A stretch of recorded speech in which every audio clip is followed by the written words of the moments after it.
Bom dia, Escola de Profetas. Bom dia. Bom dia, missionário César. Bom dia, graças a Deus, né? Agora, missionários formados para a honra e glória de Deus.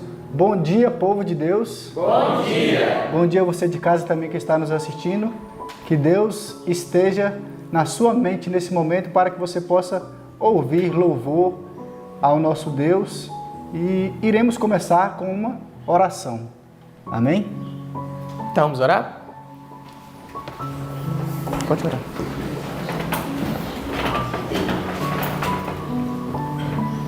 Senhor bendito Pai, nosso amado Deus, nós queremos te agradecer por esse dia, também, Senhor Deus, por essas pessoas estarem tendo interesse de ouvir a Tua palavra e de aprender mais de Ti. Que o Senhor as abençoe e as encha, Senhor Deus, do poder do céu e que o Espírito Santo seja o professor delas em todos os momentos.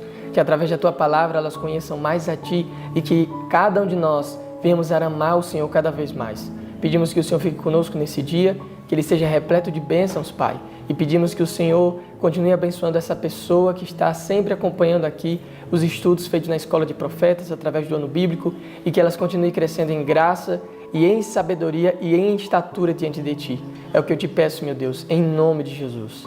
Amém. Amém. E neste momento nós estaremos louvando ao Senhor com o hino 14. Louvemos o Rei. Que você também possa ir em casa, juntamente conosco, louvar ao Senhor.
E agora nós vamos decorar o texto que todos nós aqui na escola, e você de casa também já nos acompanha há um tempo, já sabe que aqui nós temos esse dilema, né, de decorar textos bíblicos. Isso a gente aprende desde os nossos antepassados. E nós também queremos que você também de casa aprenda também a ter em mente a palavra de Deus. E neste momento nós vamos estar recitando o verso que se encontra, e o texto se encontra lá em Filipenses, no capítulo 3, verso 20 e 21. Vamos lá? Você de casa está preparado? Aqui todos nós também estamos preparados. No 3, a gente começa. 1, 2, 3. Filipenses 3, do 20 ao 21. Mas a nossa cidade está nos céus, de onde também esperamos o Salvador, o Senhor Jesus Cristo, que transformará o nosso corpo abatido para ser conforme o seu corpo glorioso, segundo o seu eficaz poder, de sujeitar também a si todas as coisas. Filipenses 3, do 20 ao 21. Filipenses 3, do 20 ao 21. Mas a nossa cidade está nos céus, de onde também esperamos o Salvador, o Senhor Jesus Cristo, que transformará o nosso corpo abatido para ser conforme o seu corpo glorioso, segundo o seu eficaz poder, de sujeitar também a si todas as coisas. Filipenses 3, do 20 ao 21. Filipenses 3, do 20 ao 21. Mas a nossa cidade está nos céus, de onde também esperamos o Salvador, o Senhor Jesus Cristo, que transformará o nosso corpo abatido para ser conforme o seu corpo glorioso, segundo o seu eficaz poder, de sujeitar também a si todas as coisas. Filipenses 3, do 20 ao 21. Que você tenha um dia muito abençoado e na presença de Deus. Um forte abraço. Bom dia, que bom que você está aqui conosco mais uma vez e hoje tem algo muito especial que vai alimentar o seu coração, lhe motivar, me motivar, nos motivar a seguir em frente e a crescer com Deus. Que coisa boa! E eu quero convidar você para nós nos ajoelharmos e orarmos ao Senhor, pedindo ao Espírito Santo para que invada o nosso coração. Vamos abrir para Ele esse coração para que Ele possa nos ensinar a vontade de Deus para nós. Vamos orar?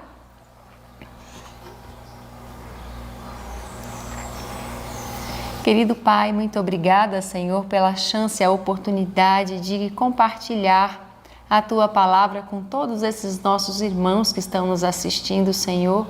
Que coisa boa, Senhor, é compartilhar boas novas. Enche-nos do Teu Espírito Santo, Senhor, porque só Ele pode clarear as recâmaras escuras do nosso coração, da nossa mente, aonde o Teu conhecimento ainda não penetrou. Nós queremos pedir ao Senhor que o Senhor nos ensine nessa manhã algo que o Senhor deseja nos ensinar. Em nome de Jesus, amém. O nosso estudo de hoje está baseado lá em 2 Pedro, do 1 ao 3, e também o capítulo 52 do livro Atos dos Apóstolos, firme até o fim. Esse estudo de hoje ele é muito importante, porque essa segunda carta que Pedro ele escreve para os conversos, para as pessoas que já estavam na fé, ele vem trazendo algo muito especial. Ele expôs ali o plano divino para o desenvolvimento do seu e do meu caráter. Então tem algo ali que você hoje vai se deleitar em pensar, em aprender. Como que Deus deseja que nós cresçamos? Quais são os passos que nós temos que dar? Vamos imaginar ali uma escada, né? A escada do desenvolvimento. Cada degrauzinho que nós subimos, nós estamos crescendo no plano de Deus para mim e para você. E aqui no capítulo 1, de Pedro, ele vem trazendo aqui do verso 1 ao 8 algo especial. Eu queria pedir que você pegasse sua Bíblia, pudesse acompanhar esse texto que é muito importante. Diz assim: Simão Pedro, servo e apóstolo de Cristo, aos que conosco alcançaram a fé igualmente preciosa pela justiça de nosso Deus e Salvador Jesus Cristo. Graça e paz vos sejam multiplicadas pelo conhecimento de Deus e de Jesus nosso Senhor. Veja, você quer ter paz? Então conheça Deus, conheça Jesus, conheça o que Deus tem para você. Isso vai te trazer paz e vai multiplicar essa paz na sua vida. E diz aqui, o verso 3, visto como pelo seu divino poder nos deu tudo que diz respeito à vida, à piedade, pelo conhecimento daquele que nos chamou pela sua própria virtude, pelas quais ele nos tem dado grandíssimas e preciosas promessas para que, por elas, fiqueis participantes da natureza divina, havendo escapado da corrupção que pela concupiscência há no mundo. Que coisa linda! Deus nos deu tudo para que nós pudéssemos escapar das coisas terríveis que tem nesse mundo e ganhar a natureza divina. Pense, você e eu, como seres pecadores, com a natureza divina em nós. Que coisa grandiosa! Eu desejo muito isso para a minha vida. E eu fiquei pensando, o mundo está tão corrupto, mas com as virtudes que Deus nos deu, nós podemos escapar. O que é virtude? Eu separei aqui o comentário do dicionário. Diz assim: virtude é um substantivo feminino e é uma qualidade do que se conforma com o que é considerado correto e desejável do ponto de vista moral, da religião, do comportamento social. É a conformidade com o bem, com a excelência moral ou de conduta, dignidade. E é o que você pratica diariamente com Deus. E eu queria muito que você prestasse atenção agora nesses pontos que vai falar sobre as práticas das virtudes cristãs. E diz assim, ó, falou da parte de Deus, né, primeiro, do que Deus nos quer dar. E aqui diz que Ele quer nos dar, Ele tem preciosas promessas para nós, no verso 4 fala, para que a gente, por essas promessas, participe da natureza divina e escape da corrupção que há no mundo. Mas agora nós precisamos fazer o que o apóstolo vai continuar falando, que está no verso 5, diz assim: e vós também, pondo nisto mesmo toda diligência, acrescentai à vossa fé a virtude, e à virtude o conhecimento, e ao conhecimento a temperança, e à temperança a paciência, e à paciência a piedade, e à piedade o amor fraternal, e ao amor fraternal o amor. Gente, que coisa especial! Você viu aqui quantas qualidades, quantas coisas nós precisamos acrescentar. E diz aqui que nós precisamos usar de diligência. O que é uma pessoa diligência? Que tem diligência, ela não espera, ela vai, ela faz, ela não fica retardando, esperando ali, morgado. Não, ele vai ali rápido, com afinco, ele não desiste, ele persevera e ele é bem ali, ó, diligente. E diz que nós acrescentaremos a virtude, que são as qualidades necessárias que Deus deseja para nós, e o conhecimento. O conhecimento de Cristo é o que nos traz a certeza do que nós precisamos fazer. Nós precisamos ter esse conhecimento. Hoje está tão comum, as pessoas vivem na internet vendo um vídeo, vendo outro, mas cadê aquele conhecimento de ler a palavra, o espírito de profecia? É isso que Deus deseja que nós façamos, que nós cavemos a fundo, passemos tempo com Ele. E esse conhecimento, ele vai nos ajudar ali a ter a certeza. Nós, quando não temos certeza, ficamos assim, ó, jogados de um lado para o outro, cheios de dúvidas. Precisamos de conhecimento prático de Cristo em nossa vida. E aqui diz, depois do conhecimento, a temperança. Nós que já somos adventistas, muitos de nós, sabemos de cor o que é temperança. Mas a temperança, ela é algo tão essencial na nossa vida. Equilibrar os nossos sentimentos, as nossas emoções, equilibrar ali a forma de pensar, de agir, a forma de nos alimentar, de trabalhar. Tudo que envolve a nossa vida precisa de temperança. E isso é essencial para podermos vencer. E a paciência? Quando fala de paciência, né? Você já conheceu uma pessoa paciente, muito paciente? Que coisa bonita é uma pessoa paciente. Só que ninguém nasce paciente, precisamos desenvolver. E a forma que Deus nos dá para desenvolvermos a paciência é nos conflitos, nas aflições. E nisso nós precisamos desenvolver a paciência. Então essa é uma das virtudes que precisamos ter. E a piedade é a compaixão, é o amor pelas outras pessoas e também um temor ao Senhor, a ponto de você colocar Ele em primeiro lugar na sua vida, que é algo especial.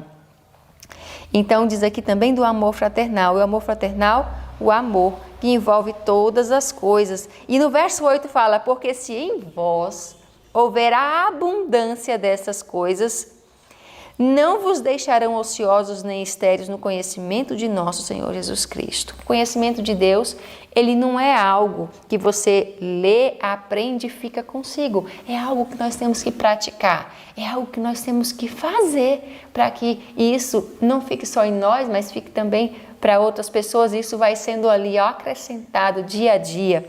E tem algo muito importante que eu gostaria de pegar agora o livro e mostrar para você. Olha que interessante que Deus fala aqui, a irmã White, acrescentando o que o apóstolo Pedro falou.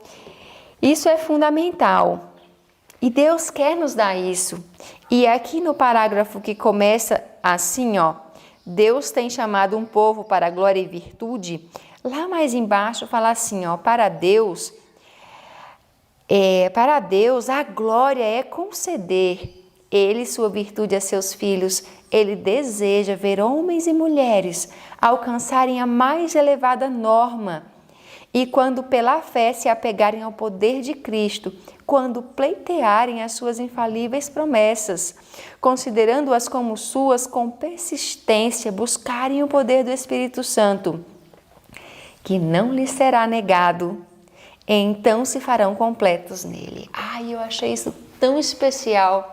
Você deseja ser um ser humano completo? Imagina você ser uma pessoa completa em Cristo, que coisa especial. Nós precisamos buscar. Estamos na época onde não temos mais muita força de vontade. Nossa geração não tem tanta força de vontade. A nossa, eu digo aos jovens, as pessoas que estão vivendo nesse contexto, nós estamos vivendo nesse contexto. Nós não temos tanta força de vontade, a vida é muito corrida, mas os princípios de Deus, eles são eternos, eles têm que servir em todas as gerações, e aqui diz que nós devemos buscar e que Deus quer nos dar. Que coisa especial! Nós não podemos deixar de buscar. E o que nós temos que fazer? Aqui, a irmã White, ela vem detalhando alguns passos e eu quero ler junto com você. No parágrafo começa assim: tendo recebido a fé do Evangelho, diz assim: o trabalho seguinte do crente é acrescentar a virtude ao seu caráter. E como, Paula, que eu posso acrescentar? Então, eu já recebi a virtude da fé, eu já conheço o Evangelho, como é que eu posso acrescentar isso? Diz assim, ó: e assim purificar o coração e preparar a mente para a recepção do conhecimento de Deus. Como é que nós purificamos o nosso coração? Com arrependimento, confissão dos pecados, tirando a nossa mente do que é impuro, não vendo coisas impuras, não ouvindo coisas impuras, focando no conhecimento de Deus, e assim o nosso coração ele vai sendo purificado para aquele conhecimento entrar. Você veja um copo cheio, tem como você colocar mais coisa num copo cheio? Não tem como. Precisamos nos esvaziar para que Deus possa agir em nossa vida. E diz aqui que esse conhecimento que nós recebemos é a base de toda educação e serviço verdadeiro e é a única salvaguarda real contra a tentação. Então veja a importância, essa é a única coisa que pode tornar alguém semelhante a Deus no caráter.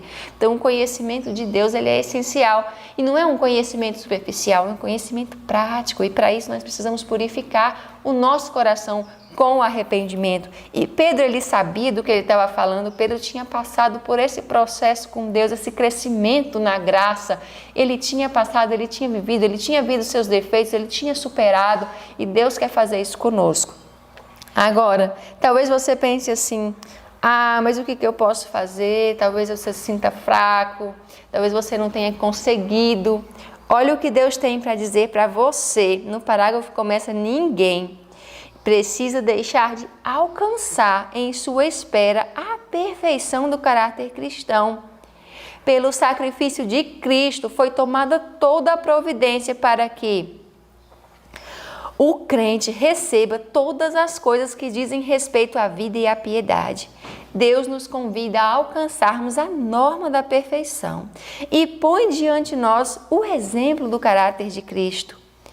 Por uma vida de constante resistência ao mal, com a cooperação da divindade, podemos os seres humanos alcançar nessa vida a perfeição de caráter. Então Deus já providenciou tudo para mim e para você, para o nosso crescimento, para que o nosso caráter seja aprimorado cada vez mais, para que essas virtudes sejam acrescentadas na minha vida e na sua vida. Que especial! Olha só, eu quero ver com você mais um pedacinho aqui de como é que nós podemos alcançar isso em nossa vida. Eu estou lendo bastante porque eu quero muito que não se perca nenhuma palavrinha, que você entenda com clareza o que Deus aqui está reservando para você. E no parágrafo começa assim: perante o crente é apresentada a maravilhosa possibilidade. Mais um pouquinho abaixo, na terceira linha, diz assim: a santidade que a palavra de Deus declara dever ele possuir antes que possa ser alvo é o resultado da operação da divina graça, ao submeter-se à disciplina e restritoras influências do Espírito da verdade. Então, eu e você precisamos nos submeter a Deus. Esse processo, ele é algo contínuo, ele é algo que é todos os dias. Nós precisamos nos submeter a Deus. A obediência do homem só pode ser aperfeiçoada pelo incenso da justiça de Cristo, o qual enche a divina fragrância de cada ato de obediência. Então Deus, Ele está disposto a nos dar essa justiça dele imputar em nossa vida. E qual é a nossa parte então? O que nós temos que fazer todo o tempo? A parte do cristão é perseverar e vencer cada falta. Essa é a nossa parte. Constantemente deve orar para que o Salvador sare os distúrbios de sua vida enferma pelo pecado. Ele não tem sabedoria nem força para vencer. Isso pertence ao Senhor, e Ele as outorga a todos os que em humildade e contrição buscam dele auxílio. Então a nossa parte, a minha parte, a sua parte é vencer cada falta com Deus. Comece a pensar nas partes que você tem sido deficiente. Coloque isso num papel, para que você não esqueça. E vai ali, com oração e súplica, vencendo com Deus. E Deus está ansioso a fazer isso por nós. Aqui nós temos aprendido que essa obra é dia a dia.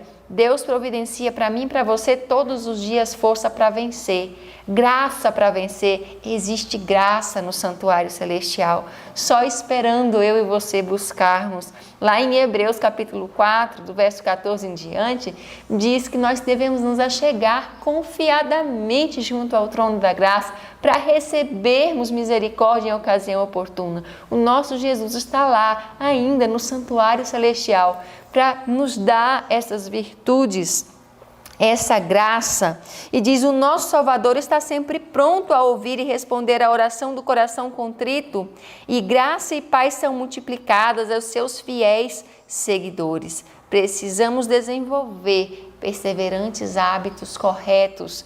Deus está conosco. Você que está aí do outro lado, quem sabe se sentindo desanimada, desanimado, não desanime. Nós só precisamos perseverar e a cada dia viver um dia de cada vez, lutando para vencer naquele dia.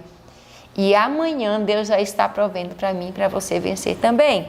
E fazendo isso, nós conseguimos ali estar firmados em Cristo. No capítulo 2, Pedro, ele vem falando de falsos mestres que enganam as pessoas, que fazem comércio das pessoas, e ele também vem falando ali, que Deus não poupou nem os anjos que pecaram, então não vai poupar a impiedade. Mas o justo ele poupa, ele vem dando ali os exemplos de Sodoma e Gomorra, que Deus tirou Ló de lá, como Deus ele sabe nos poupar se nós estivermos do lado dele.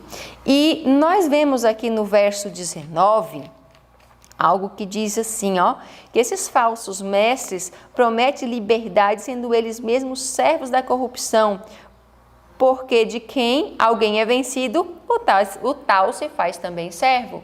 Veja, se eu e você formos vencidos pelo pecado, vamos ser servos do pecado.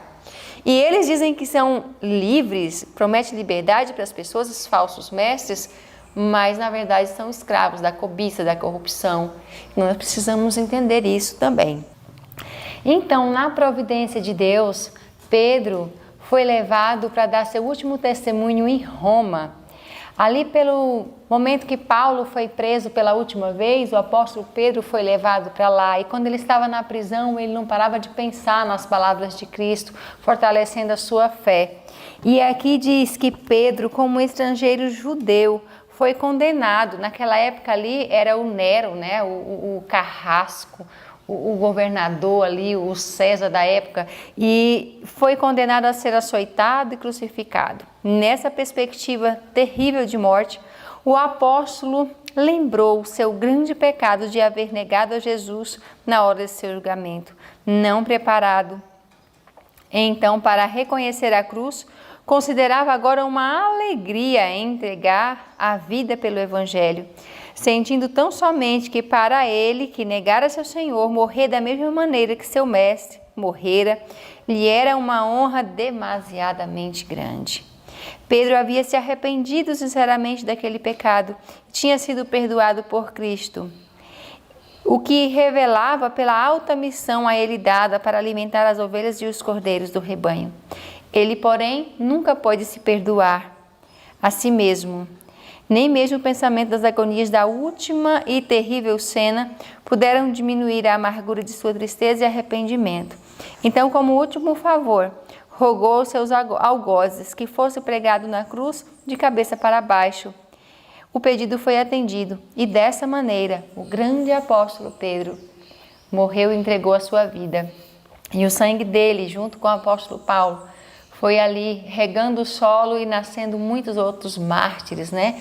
O sangue dos apóstolos foram sementes que nasceram muitos outros que entregaram também as suas vidas a Jesus. Também. O capítulo 3, Deus vem falando ali, através de Pedro, da volta dele, da proximidade da volta dele. E Pedro vem trazendo uma mensagem especial. E ele vem reconhecendo ali que se Jesus vai voltar logo, por que ele ainda não voltou? Por que as pessoas ficam zombando? Por que as pessoas ficam falando da volta de Jesus de forma tão desdenhosa? Deus já disse que isso ia acontecer na palavra dele. Aqui no verso... Então, aqui Pedro, no capítulo 3, vem trazendo algo bem interessante e atual. Diz assim, o verso 3 também: sabendo isso, que nos últimos dias virão escarnecedores, andando segundo as suas próprias concupiscências e dizendo: aonde está a promessa da sua vinda? Porque desde que os pais dormiram, todas as coisas permanecem como desde o princípio da criação. Então as pessoas têm mania hoje de falar assim, negócio de volta de Jesus. Mas o verso 9, Pedro fala, o Senhor não retarda a sua promessa, ainda que alguns a tenham por tardia, mas é longânimo ou paciente, não querendo que alguns se percam, senão que todos venham a arrepender-se. Mas o dia do Senhor virá como ladrão de noite, no qual os céus passarão com grande estrondo, e os elementos ardendo se desfarão, e a terra e as obras que há nela se queimarão. Então, Pedro aqui traz uma certeza. O dia do Senhor está próximo e Deus está esperando o meu arrependimento e o seu arrependimento. Você já pensou em retardar a volta de Jesus? Que coisa terrível! E eu quero ler um parágrafo com você aqui. Como é que nós podemos aqui atrapalhar essa obra de Deus em nossa vida? Diz assim, aos que querem subir a escada do progresso cristão, mas ao avançarem começam a pôr a confiança na capacidade humana e logo perdem de vista a Jesus, o autor e consumador da fé. O resultado é fracasso e perda de tudo o que foi ganho.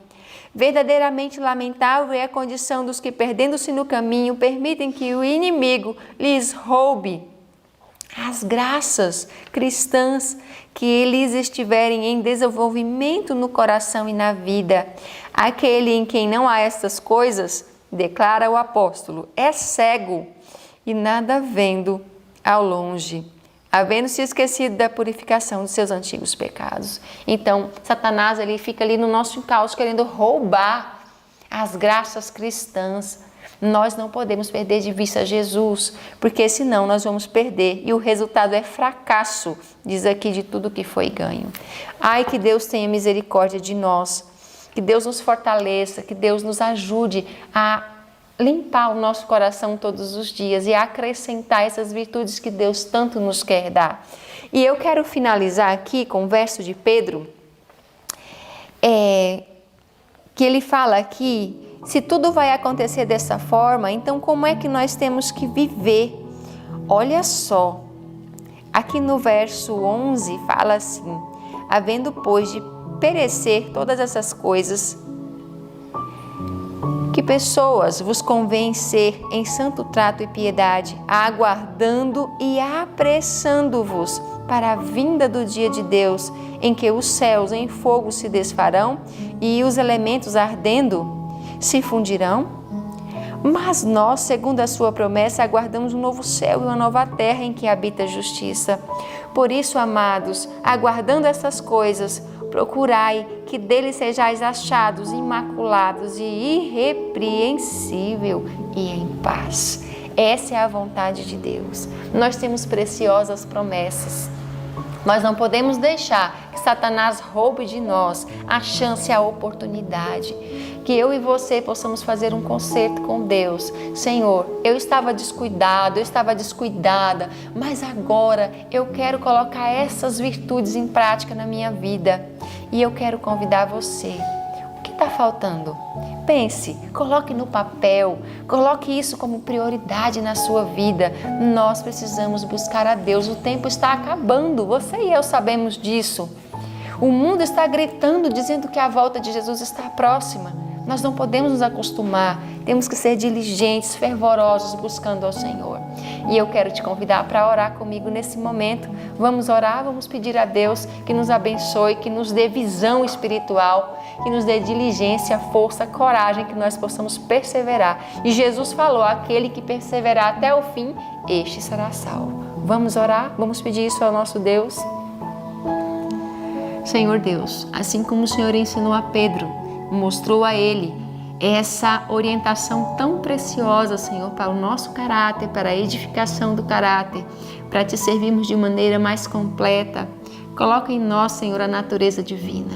Senhor, nos ajuda a vencer a cada dia, de cada vez, a não ficarmos ansiosos, nem pesarosos com o passado, nem preocupados com o futuro, mas viver de forma consciente, diligente, cada momento que o Senhor nos concede.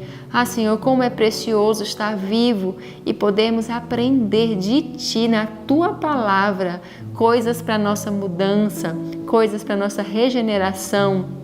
Senhor, como queremos ver o Senhor voltar? Mas eu sei que o Senhor disse que está esperando o nosso arrependimento.